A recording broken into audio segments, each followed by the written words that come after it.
Yo, partnership alert, partnership alert, partnership alert. Living Corporate has a partnership with LinkedIn Learning, an American massive open online course provider that provides video courses taught by industry experts across a wide array of subjects. Now, the partnership is because Living Corporate has courses on LinkedIn Learning focused on diversity, equity, inclusion for leaders, career professionals, and anyone really looking to upskill themselves and be better allies. So make sure you check out our courses on LinkedIn Learning by clicking the link in the show notes. And let's just say you don't want to do that. When you go to LinkedIn Learning on LinkedIn, search Living Corporate. We'll be right there. All right? Peace.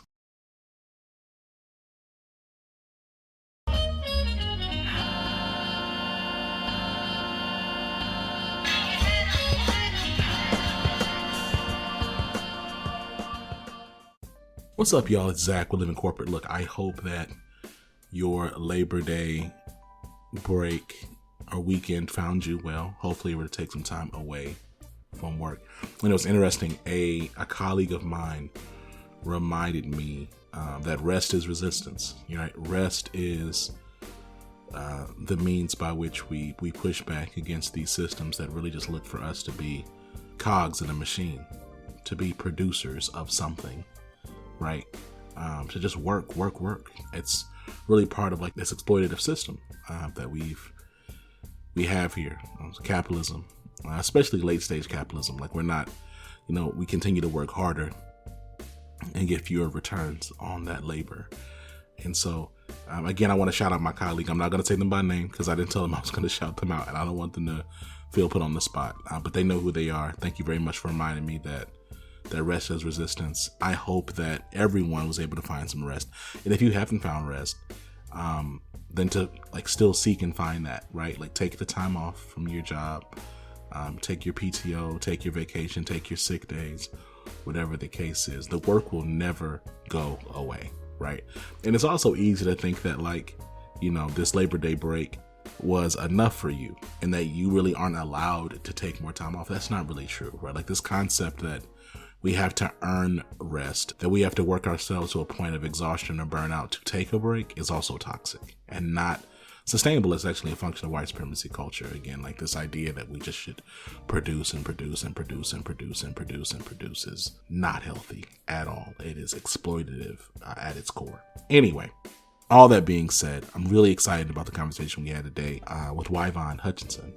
Y-Vonne is an incredible person, entrepreneur, thought leader, consultant, coach, educator, speaker, advocate, right? Wonderful, wonderful person. We had a very dynamic conversation. We're excited to get to it. So that's what we're going to do. We're going to tap in with Tristan, and I'll see you back here in a second.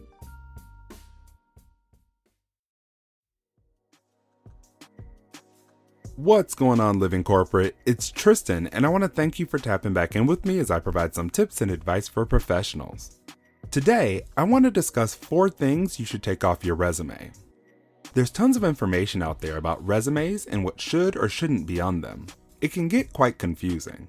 The entire job search process is rather subjective, meaning the advice you're going to get really depends on the person you're speaking with or the person who is reviewing your document. With that being said, after reviewing over 5,000 resumes, I think there are a few universal things that you should remove from your document. Let's talk about what and why. First up are hobbies and interests, especially irrelevant ones. Let's be honest, recruiters and hiring managers don't care about how you spend your free time when they're first meeting you.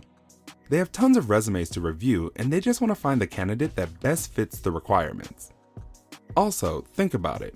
If you list that you're into esports, but the person reviewing your document thinks esports are stupid, you've now opened yourself up to unnecessary scrutiny that can affect your chances of getting a call.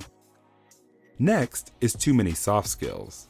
Now, I'm not saying you can't include soft skills, but I find that most candidates overdo it, which can affect their credibility. While I recommend you focus on hard skills more than soft skills, make sure you demonstrate those soft skills you decide you want to highlight. So instead of saying you're good at multitasking, say something like led 4 projects which drove a 15% increase in productivity. The third thing is an objective statement. Throughout the hiring process, recruiters and hiring managers are more concerned about their potential return on investment in you than your objective in finding a job. I suggest transitioning to a professional summary that showcases what makes you different in the work that you do and sets the tone for your document. The last thing I'm going to touch on is personal pronouns. I know it may be a surprise, but I still get quite a few resumes that make the mistake of using personal pronouns such as I, me, my, or we.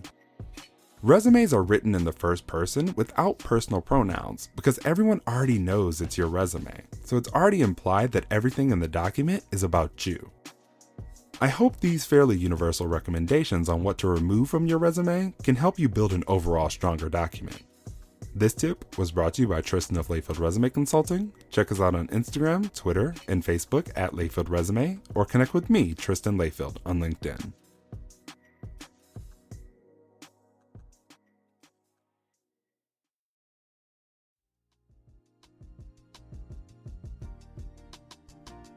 Y-Vonne, what's going on? How you doing?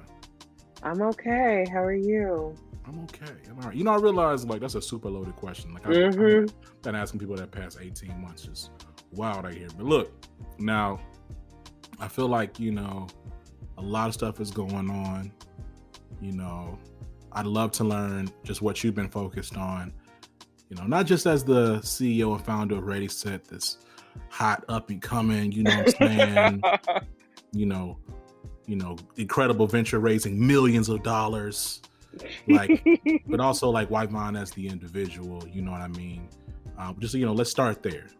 Yeah, I mean, Y-Vonne as the individual has had a wild year. So in October 2019, I found out I was pregnant. So I obviously, yeah, very happy, very good news. And we were kind of chugging along, and then March 2020 hit, and as a person in the Bay Area, they were kind of really early in doing some things, and also as a pregnant person, I wanted to be super careful. So, we went into quarantine, and that sort of like just all of started the whole roller coaster of like having a baby during the pandemic, leaving during the wildfires. My dad was diagnosed with cancer around the same time. And unfortunately, during the pandemic last year, I also lost my sister. And at the same time, I was working on a book. And so, I mean, I feel like I say all this because I want to be honest about the year that I had, not because I'm looking for pity, but I feel like a lot of people had to navigate similar issues, traumas, and all of that stuff. And still not completely over. Things are better for sure. And it's not even like things ever got really bad for me in the grand scheme of things. But it was a That's lot. still trauma. It was a That's still lot. trauma though. Yeah, That's yeah. still trauma. Yeah, yeah. And it was a lot. And there was also just a lot of instability associated with that, and not quite knowing where we were gonna do, what place felt safe, how we were going to reorganize our lives, my husband, me, and our daughter, in this sort of new reality. So now, first of all, my condolences for your loss. I'm sure people say it all the time, but I mean that, you know, and it's challenging, right? Like in those moments, like Mm-hmm. what do you say? It's like, I mean, that's, you know, I certainly empathize with trauma. And then you said about your daughter being born. What's her birthday? It is July 9th, 2020. Okay, so Emery's birthday is March 24th, 2020. So I was trying to figure out, Oh, you know, yeah, let's we say had them really, yeah, yeah, kind of yeah, close very close. together. Yeah. Yeah, no, that was a season because, like, I remember. I mean, first of all, look, male privilege. I ain't never pushed no baby out of my body, but I do recall being there for Candace, and like, I remember, like, we got in like the day before they like changed the rules. Oh, wow. Yeah, yeah, Yeah, and so yeah, because because you couldn't have anybody in the rooms in some right, places. Yeah, word, yeah, right. So yeah, like, you know, I had just got in there, and it was a lot. Like, it was a lot, yeah. you know. And I cannot imagine like if, you know, Candace had to do that all by herself, you know. Oof. Like, were you by yourself?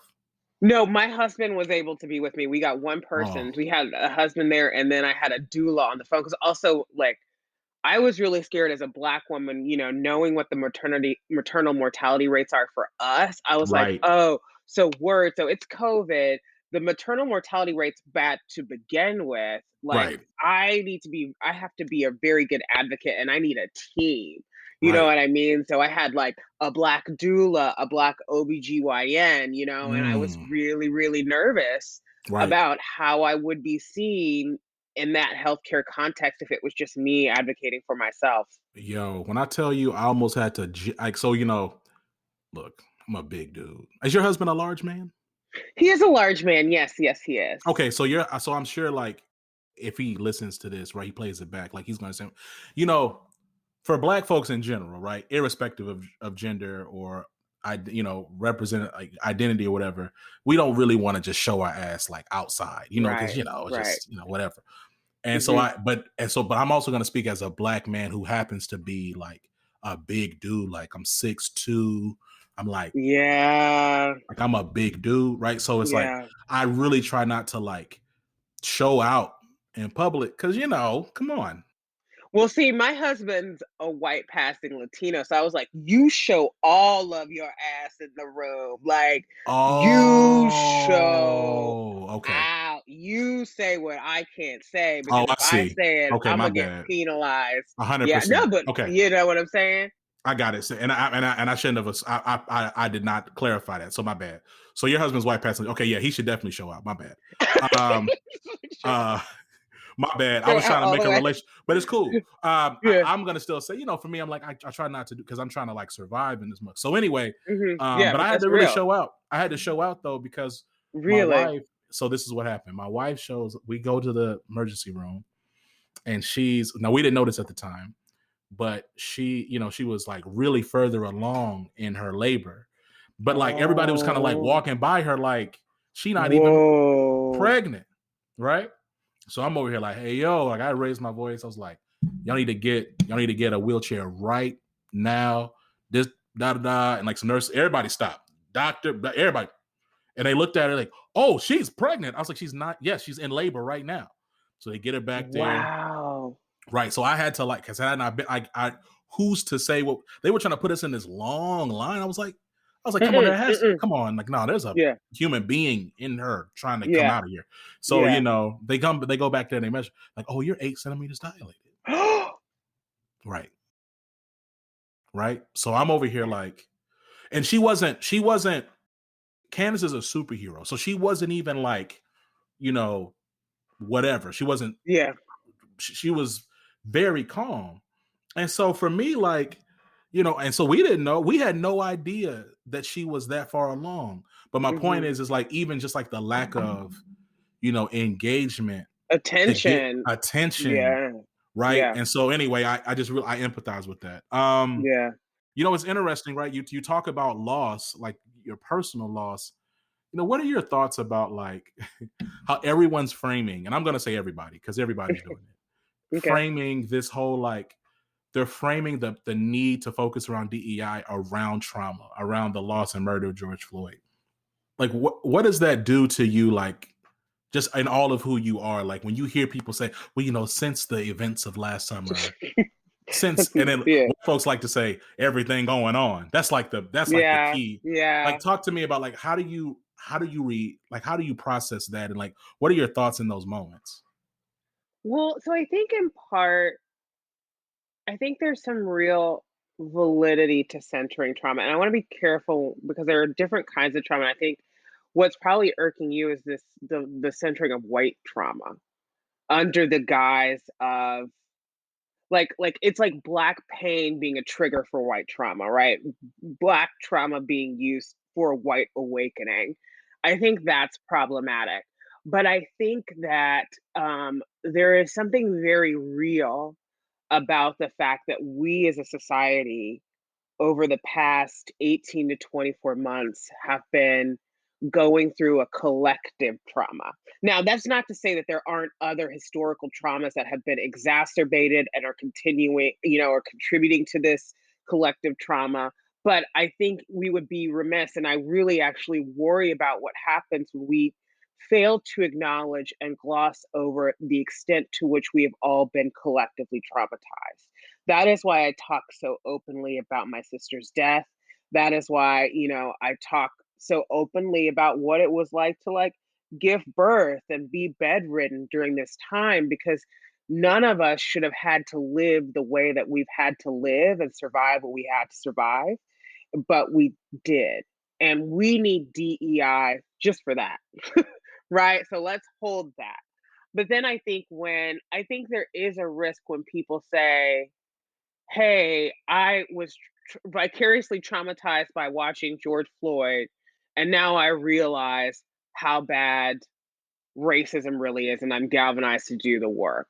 I think what happened with the George Floyd murder was that for the first time as an audience, white people were vulnerable, meaning they were also trapped in their homes with everybody else.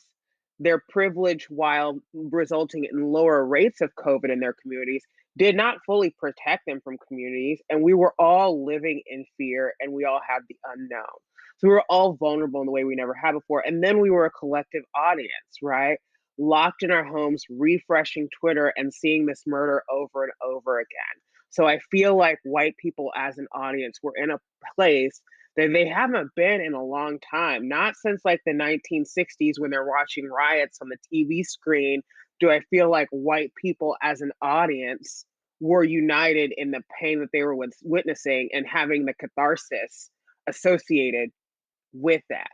So I think that's real, but I think there's also some self-awareness that has to take place, because George Floyd was a long, one person, a long line of Black people who had been, and brown people who had been publicly murdered by the police. So to say like this is the thing that made you realize that maybe you shouldn't be doing microaggressions at work, I mean, doesn't really come up that well. It's so eerie, right? And like Yeah. people hit me up and be like, so saw George Floyd's murder, Hmm. made me think of you. I'm like, "W- well, why? Yeah. Like, I mean, yeah, part of me is torn, right? Like, I'm glad you've now realized, hey, maybe I need to check on my Black friends who see this shit every day. Like part of me is like, okay, great. I'm glad you realize you need to check on your Black friends. But then, like, it never like stops there, right? You like always end up being the one that comforts the white person, centers their awakening, centers all this shit, and it just like it felt grimy. And I think deep down, I don't know about you, but deep down, we all knew. At least I felt like if it was just about you watching the murder of a Black man on Twitter, somebody kneeling on his neck for 8 minutes, that's what woke you up, I was like, "You're probably gonna go back to sleep pretty fast," because it's not like this is not the culmination of a lot of stuff. You're not, what I mean? What it tells me is like you were able to ignore the other things, but you weren't able to ignore this, right? and And it's so because, telling, yeah, yeah. yeah, yeah, yeah, it disrupted your comfort, and you couldn't escape that disruption, so you had to do something about it. But the second your comfort is put back on the table, like, where does that leave me?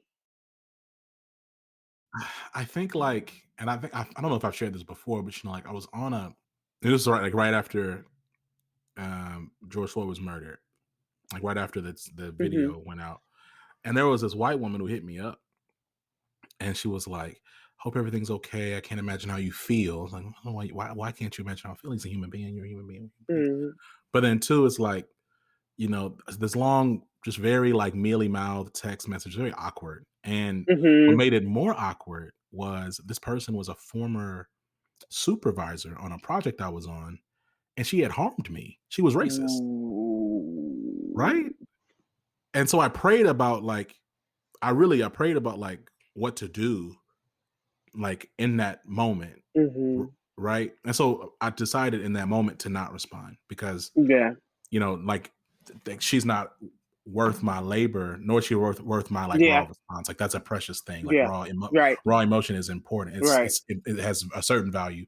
But I did decide to respond a couple days later, and I just read her. You know what I'm saying? Like the alphabet. Like just let her know like A to Z. A to Z. Yeah. Just like Yeah. wildly inappropriate, completely tone deaf. You need to connect the dots on your own behavior. Blah blah blah blah blah. And even after that, in that moment, her reaction was something like she wanted to blame shift to somebody else, and oh, my unconscious bias this, and I didn't realize that, and I and I hate unconscious bias. Ugh. so I share this to actually pivot right into Good, good. I Let's share go this there. I share this to pivot into one, what does DEI look like in effectively addressing whiteness and the culture of the part of whiteness that seems to be incapable of being held accountable, right? Like I think, Mm, like I'm curious to get your perspective on like this concept of accountability, its intersection with diversity, equity, inclusion, and like as we look at like this decade, right? I'm thinking about this influx of Gen Z folks and frankly a bunch of millennials who just don't care no more. Like we're growing less and less concerned with white gaze. In my opinion, I could be wrong. I'm just curious, like, what do we do? What happens now? Like I said, as we yeah. think about accountability and the intersection with that in DEI. So I think I want to make a distinction here because I feel like there's whiteness and there's white supremacy, Okay. right? And I think Mm-hmm. Mm-hmm. um, white supremacy is the willful ignorance. White supremacy is the unexamined privilege. White supremacy is the apathy, even around, racism and harm. Fair. I think that's something that can be addressed. I don't really know. And this, I don't mean as a cop out, but I don't know, like, when we say whiteness, what we mean by whiteness, right? Because it's, I think about the way whiteness harms, and I don't know if I find, and I think there'll be plenty of people, particularly scholars, anti-racism scholars, that may disagree.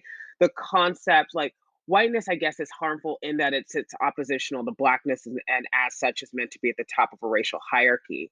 But when we're talking about a collective group of people and a default identity, I just, I struggle to sort of just say There's a lot of autumn. nuance there. Yeah, Yeah, I yeah, agree yes. with you. Yeah. So I say let's shift it, like, just for the purposes of my own brain, to make it easier. White supremacy. How do we undo white supremacy inside of these organizations? And I feel like, I've always thought that it's about the reallocation of power and our relationship to it, right? I think that I'm like getting hella theoretical on you just because I Let's guess go. I can. But when I was in law school, I took a class on post-colonial African politics, and one thing they studied was like the politics of power and how people in post-colonial societies learned to exercise power against individuals, and they learned of power as a tool for harm, right? Because they had been dominated by people in power, and their relationship to power was just like domination, right?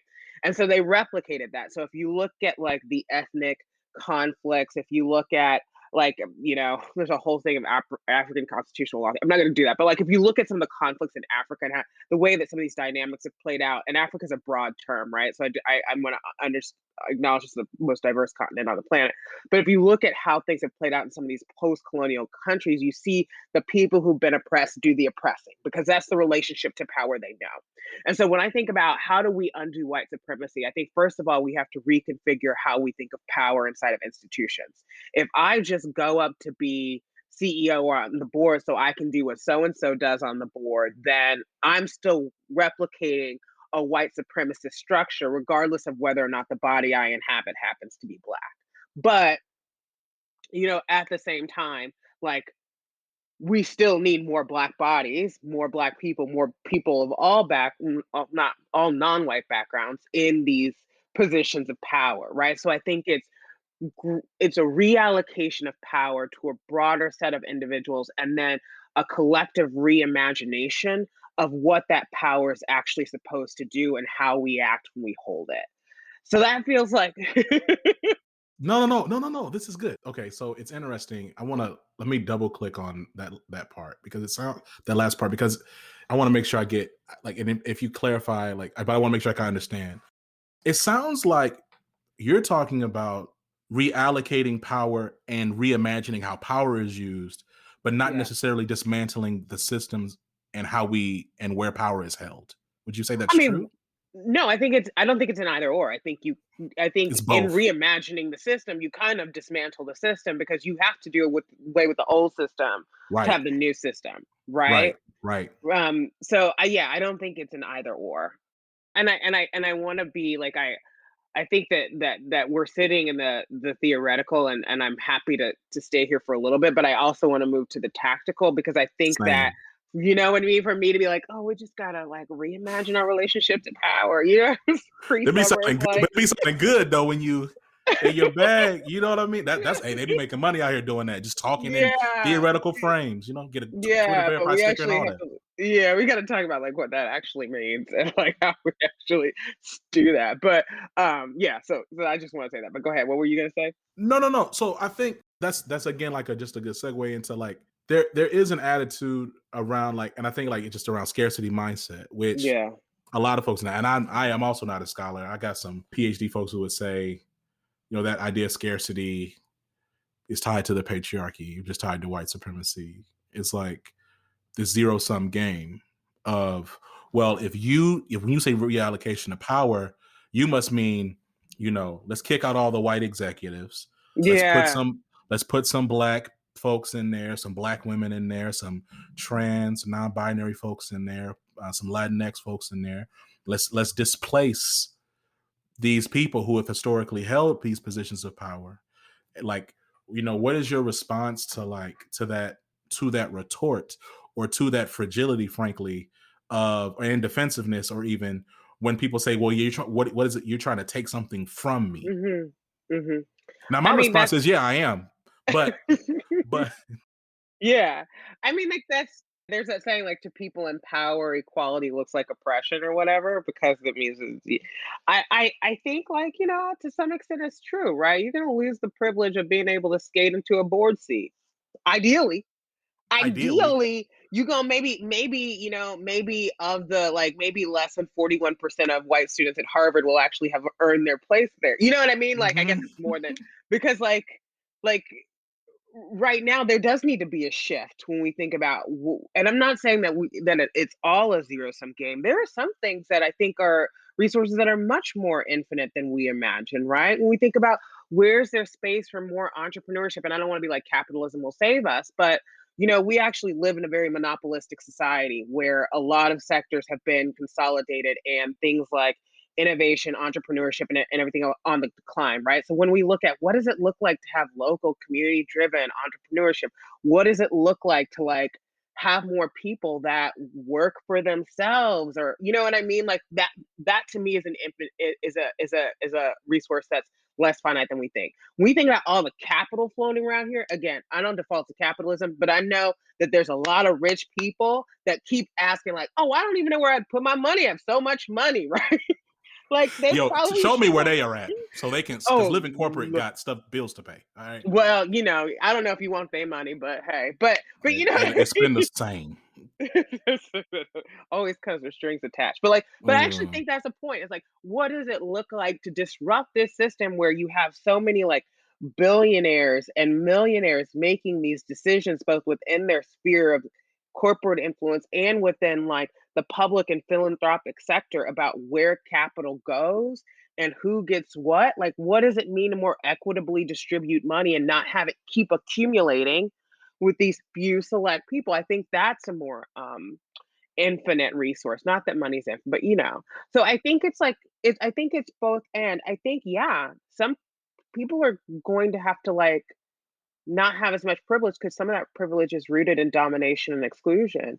And you know, there are ways to think about this reallocation of power and expanding the pie that could benefit a lot more than just like minorities and could actually benefit all of us if we're really thinking about it. So, you know, I don't know. That's how I think I agree with you, but No, it's helpful. So let me talk a little bit about Ready Set. I mean, we got to talk about it at least a little bit. Where did the idea of the name, like where did the name come from? Ready Set. I wanted something that made people like feel like they wanted to act. You know what I mean? So I was like, yeah, I wanted to prompt action. So I wanted people to like say, like, I wanted the anticipation of the word, right? So it's like ready, set, and then like let's go. So Mm, yeah, it it's was a fire. yeah. Thank Because you. there's this idea. Nah, you're welcome. I think like I don't know. Like there's this. I am going to say this. This is my platform. I'm just trying to figure out how I say this. Lord, I'm like scared but There's like ready. this thing of like these DEI firms sometimes that like they have like really corny names, right? Not That's gonna all I'm. talk shit. Yeah. No, you don't. No, I'll say it because I don't. I don't have a dog in this fight. We're a DEI media company. We're not a consulting firm. But I just think Yeah. about like I don't know. It's like, and so I just what I like about it is that it's not corny because sometimes I'll be like, okay, Well, I bet I yeah. can tell what you do. Yeah, I did study naming a little bit. Like, I'm not gonna let me peel back the curtain. Like, I was like, okay, here's like what, because there are also trends and tech names, and you could like, I was like, here's like what some of the trends in naming are. Here's some of the backlash. I don't want to name my company like, actually, no, I can't. If I say it, I'm gonna shade somebody. So Like I no, was like, but I didn't want the you see name to stuff end in like ly. Is what I was right, like. I can't, right. no shade, no shade. No shade. No, it's Love, cool. love, love. So because but it's like when you see stuff like now I hope this is not a company. I have not seen it, so I don't think that I'm shading anybody. But it's like if you do like inclusive, but like with two V's, Oh like and yeah, you misspell yeah, it, like like that yeah, kind of stuff. It's like yeah. that's it's so Yeah, I didn't corny. want to do that. Mm. Somebody sent me something. Somebody sent me something today. And that thing was called. It was a DEI, some DEI company. I'm about to blast y'all now. Called Respectability. No! I said, hey, yo. If I Did you could talk take to that them? LinkedIn message, oh my gosh, I almost reacted. I've You had a should very just like gently educate them on why that's. let me I see because they DN me because and it's been such a week. actually think I might know. Okay, I need to shut my mouth because I Let me might see know here. that firm. Respect ability. So it's like it's respect ability. That's what I put it together. I put it together. And so That's rough. and here's the thing. It's inclusive of disability. Right, So right, which is needed. Which is needed. right. You should not engage anybody who is black or brown and again intersected with any queer, disabled, differently able, trans, whatever, talking about some respectability. And I say, yo, that is great. Yeah. So, it's stuff. So that's interesting. I mean, I like Ready Set because, when I had Dr. Jampol on, I guess I was like a couple years ago now. Yeah, yeah. We had Dr. Jampol on. Ready Set just every time I say it, it makes me think like, ooh, like action. Yeah, that's I love right. that. That's so Yeah. swag to me. Like, and it's just, and then Ready Set. I mean, this is not an ad, y'all. Like Y-Vonne did not pay to come on here. But I will say, like, what I like about Ready Set too is Ready Set then can like apply to so many different things. So like Mhm. Ready Set could be like a really hard like training play. You could Mhm. do analysis. You could do right. You could Yeah. do it research. It's just super Yeah. cool in that way. It's like really, it's like flexible, which I like. Yeah. Live in corporate. Well, I didn't think about that. I just thought about Living Single, which is like a super dope show about black folks Such a good be classic. being black, right? Yeah. And just living life. And as they were Right. living life, stuff happened. I thought Yep. about that for Friends Living before they Corporate. were friends. Friends before they were friends, right? Mhm. So that's where I came from. I ain't really study naming or post colonial societies. You know what I'm saying? Like I ain't. like, let me just tie these. Yeah. So okay, so let's talk about Ready Set. Like, as you think about Ready Set, like y'all exist in this space that is it's crowded, but it's not crowded at the same time, Right. right? So like from Yeah. my perspective, I think about like there's a bunch of shops out there. Yeah. And some, and I've talked to, I think I've had, when I talked to Mary France of the Winners Group and Brittany Janae Harris of the Winners Group, I've like given this outline before, but I was talking to this other consultant. Mhm. And I was like, look, I think there's like the spectrum. So like the spectrum is you think about like far right on the far right side, it's, diversity of thought over diversity of race. It's binary analysis of representation. Mhm. It's appeasing and really seeking to like keep of like like really like seeking white comfort, right? Or like Mhm. seeking to maintain white comfort. Maybe even some of them consider white men a diversity group that we really need to serve and make sure that they feel Mhm. engaged and included. And then you have like the left side of the spectrum, which is like really about like much more like liberation type ethic, Mhm. focused on dismantling, reimagining, even Mhm. socialists perhaps and I Mhm. recognize that Marxist is like this evil word now for some reason. I don't understand why, but whatever. In its thinking in terms of in terms of resources and things of that nature. And like, where do you see Ready Set? You can't say the middle. Do not say the middle, Y-Vonne. I'm not gonna say the middle. All right, cool. Where do you see y'all existing like in this moment today? And then as you think about Yeah. between now and 2030, where do y'all see y'all going or maybe even staying remaining? Yeah, I mean, I think the conversation's changing, and like we want to evolve with the conversation. So that's first. In terms of that spectrum, um, it's funny within Ready Set, we don't have people on the far right, not at all. They wouldn't be But here. they wouldn't be here. They don't, because Black people don't like. Right. We're not imagined in that scenario, so you clearly can't work with me. But I think that if I were to think about the spectrum within Ready Set, I think we have people who are very on the far left who are like, let's dismantle these structures of power. Da, da, da, da, da, da. And I think that we have people that are slightly left of center. I would say, as a firm, if like we're thinking of like there's the middle and then like there's 3 o'clock, yeah, I would say Ready Set's probably at 1 to 2, right? Like we're probably right in that, in like center left. All right, that's the right. So let me just go, I feel you.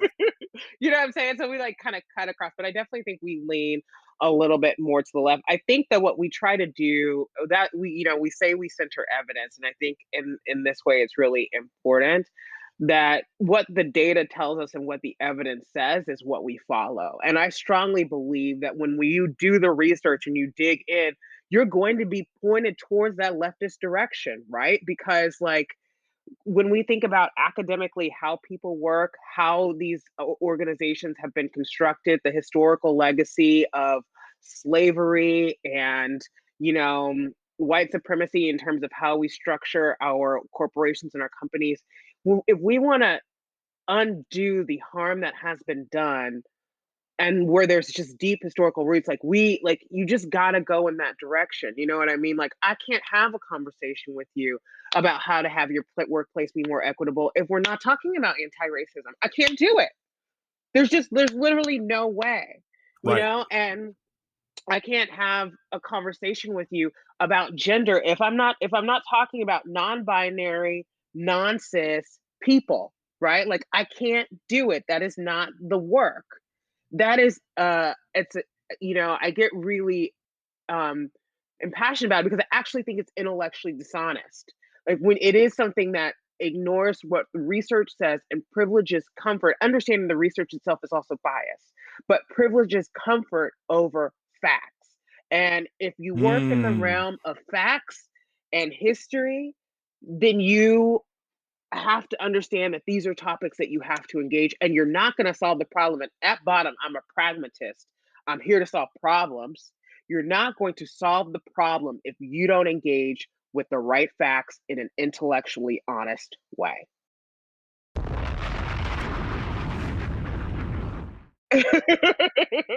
Of course I agree. I think that it's like as I think about this space, right? Like, and you say like the conversation is evolving. Like, what do you mean by that?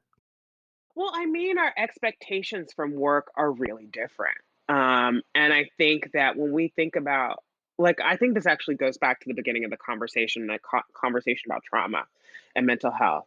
Like, I don't think we have fully unpacked what COVID has done to us as a society, the depth of the psychological and physical harm, right? Like any sort of mass death event like traumatizes society. And you also think about the deepening polarization and anger now. Like it was one thing like for Republicans and Democrats or whatever for people to be angry with each other around racism and all that stuff and police and da da da da da. But like now it's like shots, vaccines, and masks, and it's like very everyday, real expressions of I'm privileging my comfort over your safety all day, every day.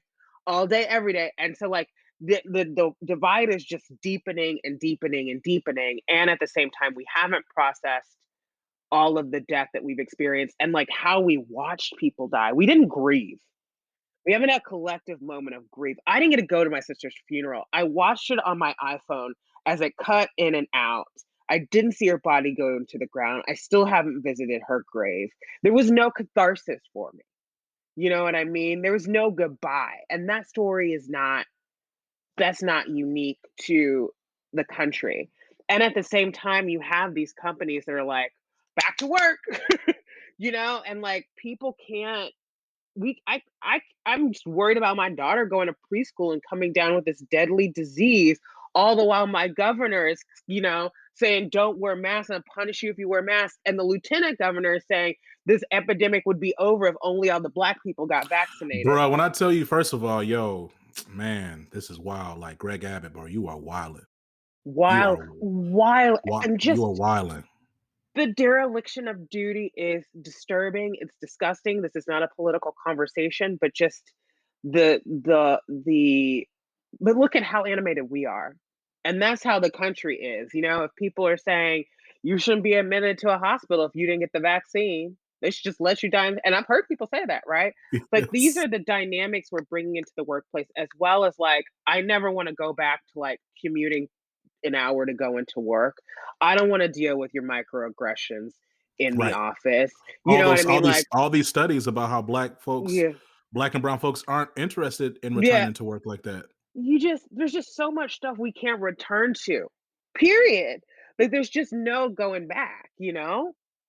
I think like it's just I'll ask this as we wrap up because I want to respect your time. We've been, it's Friday, you know what I mean? Let me let me ask you this, right? You talk about not this idea of not being able to return Yeah, to what we return to, yeah. and I think in general, people have been tweeting about this or writing about it, whatever. What I really think, shout out to the people who really be writing the HBR articles, and that's them people on Twitter. The people on Twitter who don't have the PhDs Hmm. will write some heat, and then somebody goes, and then they go and they write some fire. Anyway, shout out to the people on Twitter because I saw it first on Twitter, then I saw the HBR later. Is really like there's this awakening of people just realizing, hey yo, like I'm no longer going to be comfortable with these Yeah, things. Right? This yeah, season has uncovered the fragility of life and also kind of ripped away some of the veneer yeah. that is the exploitative nature of capitalism. That's right. Yeah, And so yeah, like I'm curious, like as you look, you're the CEO of ReadySet, like you're a black woman. We've, as several others have, myself included in the season, experienced various levels of trauma. What do you see companies and corporations doing on matters of workplace equity, like in this decade?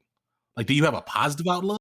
I think that there is great in these times of like really large social unrest and tragedy. I think that's when we have the opportunity to change and to do something better. So I think, look, I mean, I feel sometimes I don't feel optimistic. Sometimes I think the system's going to collapse in itself, and we're watching a empire in its death throes. But I also think that like maybe that's okay. And when we think about like what the future looks like, maybe we use this moment as a time to like build something back that's better than what we had. We knew these workplaces were harmful. We knew that the way that we were building and scaling, and I'm especially thinking about tech companies, was unsustainable and toxic. We knew the impacts social media and whatever we're having in society were going to be irreparable. We knew that like four of the world's biggest corporations are responsible for 70% of like global emissions. We know that the way corporate America slash globally corporations are designed and structured is harmful, right? And so I think right now the question becomes, how do we leverage our power, not unlike the way people had to do after the Industrial Revolution, to get better rights for ourselves and the people we work with, and to have companies that aren't polluting the planet, pushing people out of business and they're being responsible corporate citizens. I think there is a real opportunity to do that. I think there's an opportunity to do it on a global scale. And I think like we're seeing right now that like the decisions of the private sector and of these corporations have very big real world consequences, whether it's the radicalization of American politics and the American voter, the spread of misinformation when it comes to vaccines, and creating an environment where something like Delta can go in and wipe out whole populations, hoarding vaccines so that, like, people in the third world don't get life-saving medicines. Like, we're seeing right now that like it's not working. And if we keep going down this path, like it's almost assured going to be very tragic. So, I think that there's an opportunity for us to build more responsible, better regulated companies that are liable for the harms that they inflict and feel the pressure and are also required to treat their workers better. I think we can have all of those things. Yeah, I agree. I think so too. Um, now, before I let you go, last question: shout outs and parting words. Shout outs and parting words. I would just like to shout out everybody who has been grinding and is still grinding. And what I mean by that, I don't mean like glorifying hustle culture, but like working on this very intense, emotionally laborious stuff, working on culture, working to benefit others, trying to lift up people during this really, really difficult time, right? Like doing the DEI work, doing the community building, doing NGO nonprofit work, doing public, like just shout out to anybody working on equity right now. Like love to you, and especially Black and Brown people who must work through our own trauma to benefit others. Like shout out to us because like Word. we deserve it. We deserve it. And then I would like to shout out the team at ReadySet. I love you all. Hey, let's go. Air horns right here. Let's go. I would like to shout out my mama. I would like to shout out, I have a special shout out for Michelle Kim. I got Yo, shout out to Michelle. We got to get her back. Yo, she is great. Yeah, she's a real one. I also just saw Candace Morgan. I want to shout her out. She's such a sweetheart. She's over at Google Ventures right now. So shout out to those two. Yeah. Shout out to Joelle, who I know we're supposed to be competitors, but she has been so sweet throughout the pandemic. Checked on me when I was pregnant, and she was just like, yeah, she's a real one. She's a real one. Yeah, she's really great. And then also shout out to Ellen Powell, who is a mentor of mine, who I just love, and who's also just been really warm and checking in too. So shout out to those. Shout out to Erica Baker, who just got married. I just shout out to her as well. Shout out to all the friends I forgot to mention. Yes, I love it. Shout out to the chosen family. So those are all of my shout outs, I guess. Should I be shouting out at anybody else? Shout out to God for pulling me through. Yo, shout out to God, yo, for putting me here. I feel God in the Chili's tonight. Yes. I don't like to joke about the Lord, but every now and then he deserves his own shout outs and shout out. Whatever higher power you believe in, that's pulling us through. So look, you're a friend of the show. We look forward to having you back. Y'all, if y'all are not familiar with ReadySet, check out the links in the show notes. You know what I'm saying? Yeah. Can I do a quick plug on my book real quick? I'll give it to me. I also have a book coming out in January 2022, How to Talk to Your Boss About Race. Oh, that mug. So yeah. How to Talk to Your Boss About Race. So you get the pre-order now. And then sometime closer to the actual book launch, we'll come back. You know what I'm saying? I love that. And we'll do like a real thing. You give me the link and I'll show, I'll make sure people, but no, hold on. You gonna give me a copy? For real, yo. You gonna sign it? Okay. Yeah, for real. Yeah. Okay, because I do want it. I would like one. Okay. Okay. I'm gonna buy one out of love. Okay. But I also would like one. Okay. I got you. Like it's so important I'll say this as we wrap, is like, I love like us, we come together to really like share our knowledge and write. Like that's a powerful thing. So thank you for that. All right. Y-Vonne, take care of yourself. Yes. All Gonna right. go. We'll catch you soon. See you later. Take care. Peace. Bye-bye.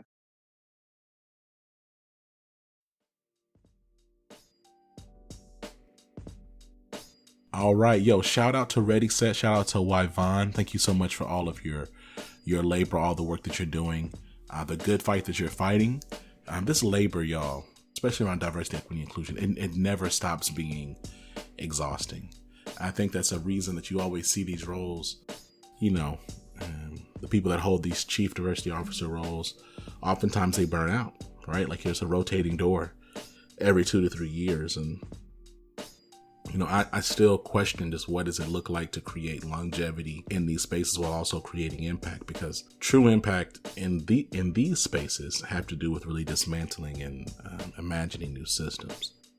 And I don't know if it's possible to do that over and over and over and not have some type of burnout just by the nature of the things that we're fighting. I don't have a point of view there. I'm genuinely curious. I don't know what it looks like for one to have longevity in this work. I know for me, I continue to be energized by it. I don't see an end to it. But at the same time, I feel like a lot of people say that. And then, you know, they look up 6, 12, 18 months later and they're burnt out. They're tired. They're ready to stop. And so, you know, I'm curious about that.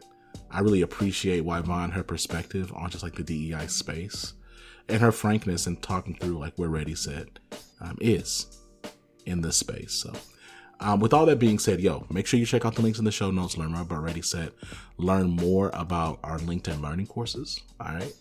And look, we're going to be here every single day with something new for your head top. Make sure you're checking out the Leadership Range. Make sure you're checking out Liberated Love Notes.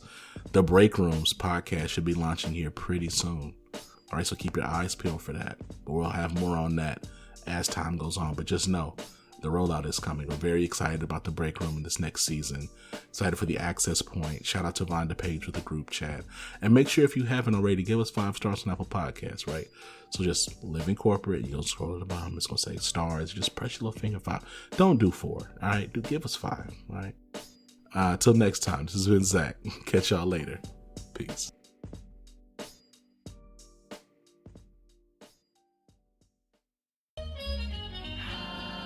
Living Corporate is a podcast by Living Corporate LLC. Our logo was designed by David Dawkins. Our theme music was produced by Ken Brown. Additional music production by Antoine Franklin for Musical Elevation. Post-production is handled by Jeremy Jackson. Got a topic suggestion? Email us at livingcorporatepodcast@gmail.com. You can find us online on Twitter, Facebook, Instagram, and living-corporate.com. Thanks for listening. Stay tuned.